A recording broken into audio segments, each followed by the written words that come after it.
Hello everyone, Mr. Schultz here for Integrated Math 1, and we're dealing with 11.2, Part 2, Angle Relationships. So, make sure your name is written up here, your first and last name, as well as your period number. We're going to be interpreting diagrams. So, unless it explicitly stated, don't believe what you see.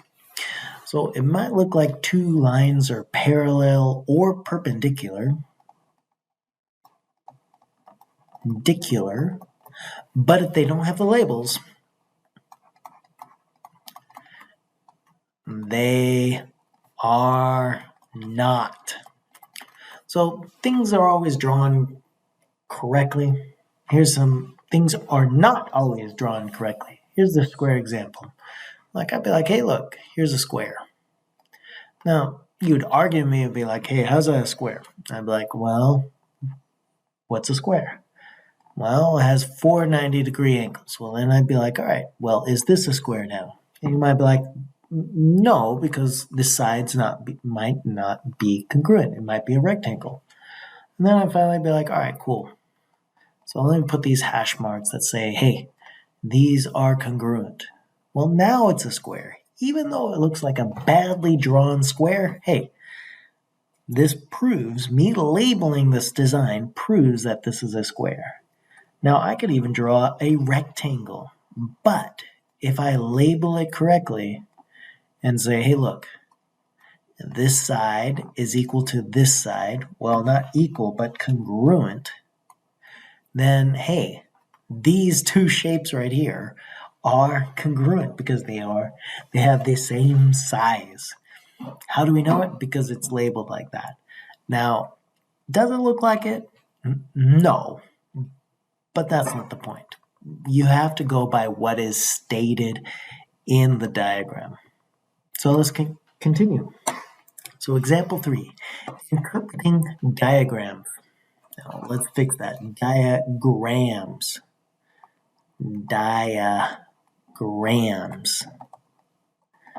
So determine whether each statement can be assumed from the given graph. Angle 6 and angle 8 are complementary. Well, we understand that, hey, look, this would be a vertical angle. So then if this is 90 degrees and angle 9 is 90 degrees, then these have to be 90 degrees. Well, I'd be like, yes. Yes. Since angle 9 is vertical to angle 7, then angle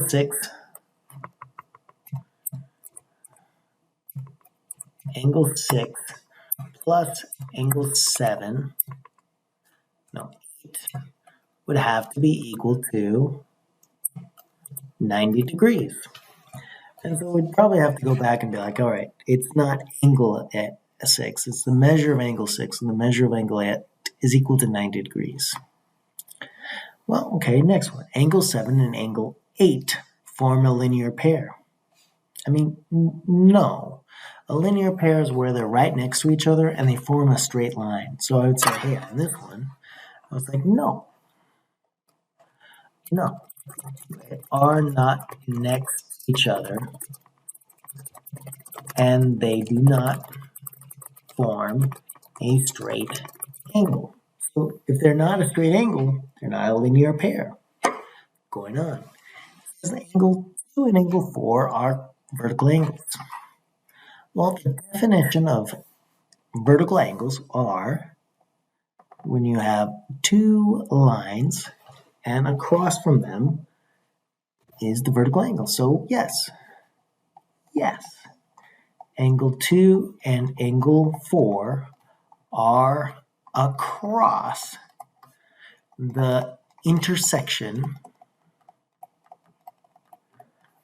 of the two intersecting lines. Ooh, that's a lot. That's a mouthful right there. So the next one, it says, hey, measure 9 is equal to measure 6 and measure 8. Well, yeah. if this is 90 degrees and they make, so 6 and 8, so I would say, hey, they would make, if this is 90 degrees and this is 90 degrees, then this has to be 90 degrees. So then I would say, hey, it's equal to, they make a supplementary angle right here, all three of them, but it's only two. So yeah, it makes sense.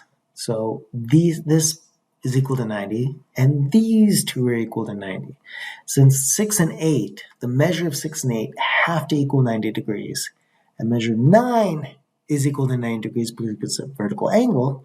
Therefore, they have to equal each other, or the measures are equal to each other. Go ahead and write that in. All right. So now the rest of this is you're going to be working and trying to figure it out. When you need help, work with your partners or your groups, and I'll help you up as well, okay? But you have a couple problems here. Work to your advantage. Work with each other. Help each other out. I'll catch you guys later, and I hope you have a wonderful day. Bye, everybody.